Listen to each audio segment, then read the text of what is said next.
नमस्कार। आज मैं आप लोगों को एनवायरनमेंट से रिलेटेड कुछ महत्वपूर्ण फैक्ट जो कि यूजीसी नेट फर्स्ट पेपर में एक इम्पॉर्टेंट एस्पेक्ट है उसको दर्शाऊंगा, उस पर चर्चा करूंगा। तो सबसे पहली बात, पर्यावरण क्या है। तो अक्सर ये जान लीजिए कि ये बहुत छोटे पॉइंट्स हैं लेकिन ये बहुत महत्वपूर्ण है। इस पर क्वेश्चंस आते हैं कि पर्यावरण क्या है। तो पर्यावरण शब्द एक फ्रांसीसी शब्द एनवायरिया से लिया गया है जिसका मतलब होता है चारों ओर। तो पर्यावरण का क्या मतलब होता है? वॉट एवर अराउंड अस, जो हमें पूरी तरफ से घेरे हुए, जो हमें हर तरफ से घेरे हुए, वो हमारा पर्यावरण है। यह दोनों प्रकार का हो सकता है। एबॉयटिक भी हो सकता है। एबॉयटिक का मतलब भौतिक या अजैव यानी नॉन लिविंग, और बायोटिक यानी जीवित अर्थात जैव लिविंग पर्यावरण का उल्लेख करता है। यानी दोनों प्रकार के पर्यावरणों का उल्लेख होता है, एबॉयटिक और बायोटिक। पर्यावरण मनुष्यों सहित जीवों के जीवन को नियंत्रित करता है। मनुष्य अन्य जीवित प्राणियों की तुलना में अधिक सख्ती से पर्यावरण के साथ अंतरक्रिया करते हैं। पर्यावरण के अर्थ को और अधिक स्पष्ट करते हुए इस संबंध में पर्यावरण संरक्षण अधिनियम से 1986 के अनुसार इसे इस प्रकार से व्यक्त किया गया है। अब 1986 पर्यावरण संरक्षण अधिनियम के अनुसार इसमें दो महत्वपूर्ण बातें इसको जोड़ते हुए स्पष्ट करते हुए बताया गया है। पहला बात, पर्यावरण में जीवों के सभी शारीरिक और जैविक परिवेश और उनके बीच के संबंध शामिल हैं। यानी जो भी हमारा एक एटमॉस्फेयर, हमारा रिलेशन है जो ह्यूमन के साथ या अन्य सभी जीवों के साथ, वो सब कुछ पर्यावरण के अंतर्गत है। दूसरा जो बात इसमें जोड़ी गई है वो है, पर्यावरण एक ऐसी स्थिति है जिसमें एक जीव को जीवित रहने या उसके जीवन प्रक्रिया को बनाए रखने की आवश्यकता है। यानी हमारे लिए जो हमारे जीवन को बनाए रखने के दृष्टिकोण से जो महत्वपूर्ण एस्पेक्ट है, जो महत्वपूर्ण चीजें हैं, वो पर्यावरण के अंतर्गत रखा जाएगा। अब अगर हम पर्यावरण का श्रेणीकरण करें, कैटेगराइजेशन ऑफ एनवायरनमेंट, तो हम इसे तीन कैटेगरी में बांट सकते हैं।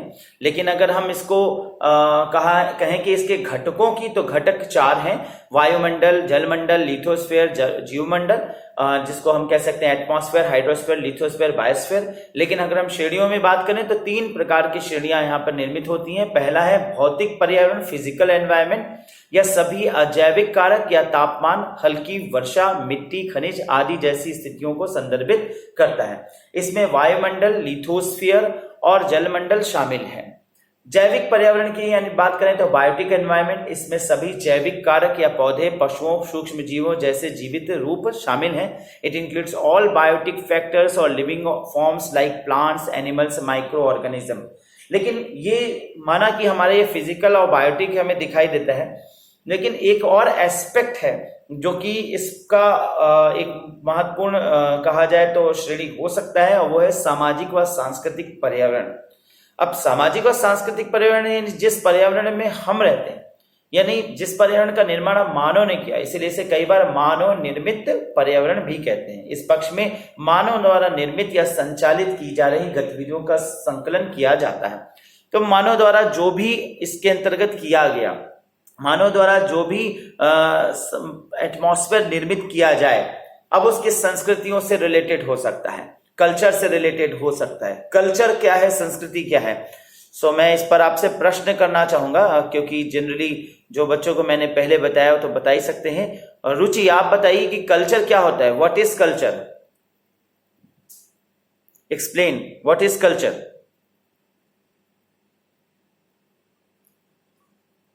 रुचि, explain culture in your words.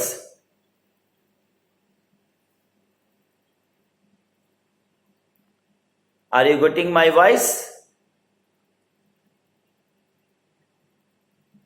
Ruchi, are you getting my voice? Culture क्या है? What is culture? संस्कृति किसे कहेंगे? चलिए और कोई स्टूडेंट्स बताएं, कल्चर क्या है? बताइए। यस सर, मैं बताऊं? हाँ बताइए। सर एक आइडिया या सर एक कस्टम या सर कह सकते हैं सोशल बिहेवियर होता है किसी भी स्पेसिफिक सोसाइटी का, सर उसको कहते हैं कल्चर। सर जैसे कि हमारा कल्चर अलग है, दूसरों का कल्चर अलग है, रहन सहन, habitat, the way the people eating, the way the people dressing, तो ये सारी चीजें आती है।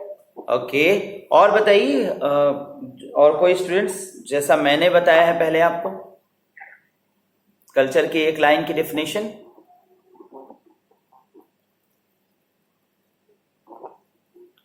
कोमल, दीपक,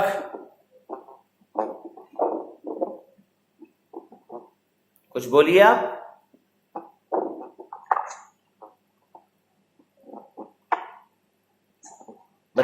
बताइए, जब ही आप बताइए।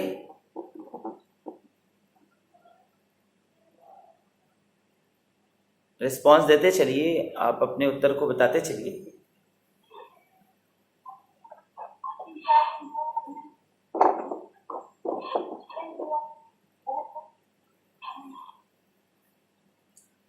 और कोई बताएगा? सर मैं बताऊं? हाँ बताइए, बोलिए। सर पर्यावरण सर मानव निर्मित भाग को सर कल्चर कहते हैं। देखिए, मैं अब आपको एक लाइन में व्याख्या कर रहा हूं, पहले भी मैंने बताया, आप लोगों को ध्यान नहीं है। जब भी हमसे कोई संस्कृति की परिभाषा पूछे तो संस्कृति की एक लाइन में व्याख्या समझिएगा, वो है मानव द्वारा अब तक सीखा हुआ व हस्तांतरित किया गया व्यवहार। What ever the human has learn till now transmitted from his ancestors is its culture.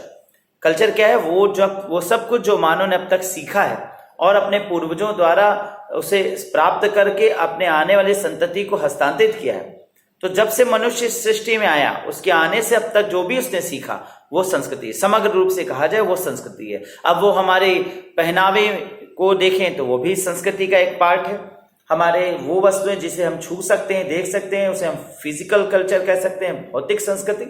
और वो सारी चीजें जो हम एहसास करते हैं, जो हम विश्वास करते हैं, विचार करते हैं, तो विचारों में, सोचने में सारी चीजें, जैसे मूल्य हैं हमारे, पैर छूना, सम्मान करना, ये सारी चीजें भी कल्चर का है, जिसे हम अभौतिक पक्ष कहते हैं।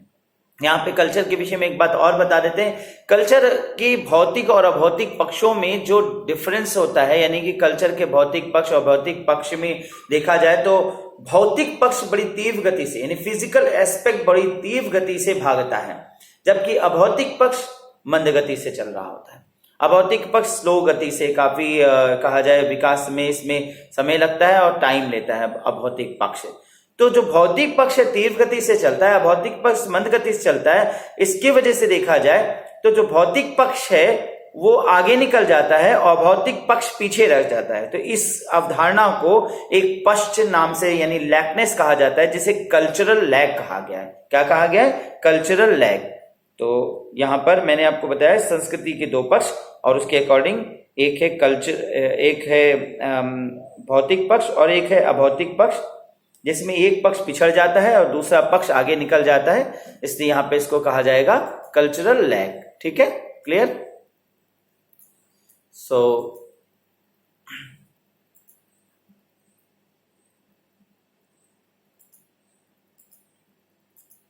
There is a network problem, but doesn't matter.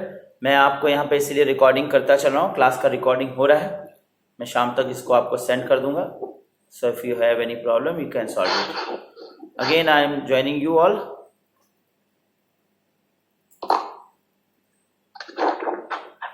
आवाज नहीं आ रही। Now you are getting my voice. Hello sir, आपका वॉइस एकदम नहीं ऑडिबल है। Okay.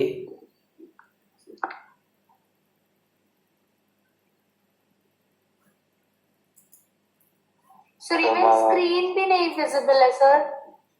Some network issue is going on today.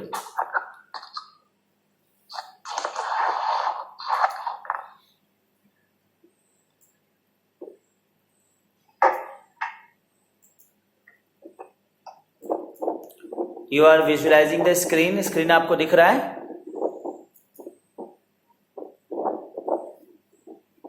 Are you getting the screen?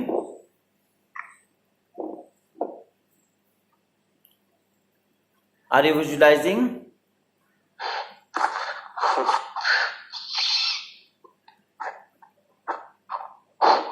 Sir आवाज clear नहीं है।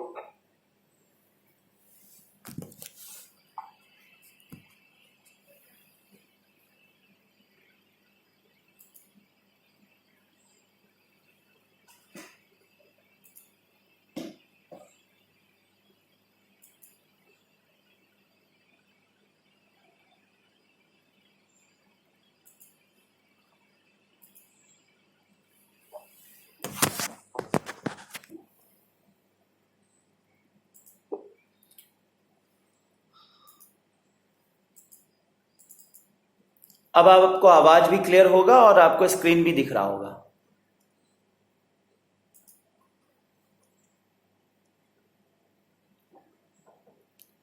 स्क्रीन दिख रहा है आपको?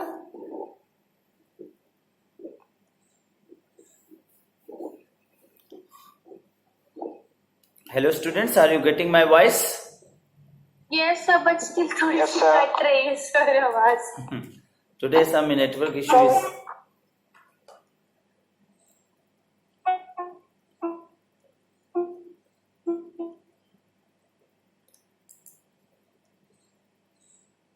आप लोगों को अब दिख रहा है screen? Shall I continue to class? Shall I continue the Yes, class? sir. Yes sir. Okay. Ruchi, are you listening my voice? Yes sir. Okay okay. तो अभी आपका शायद नेटवर्क गायब हो गया था।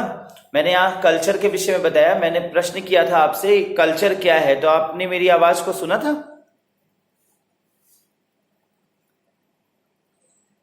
रुचि, आर यू हेयरिंग?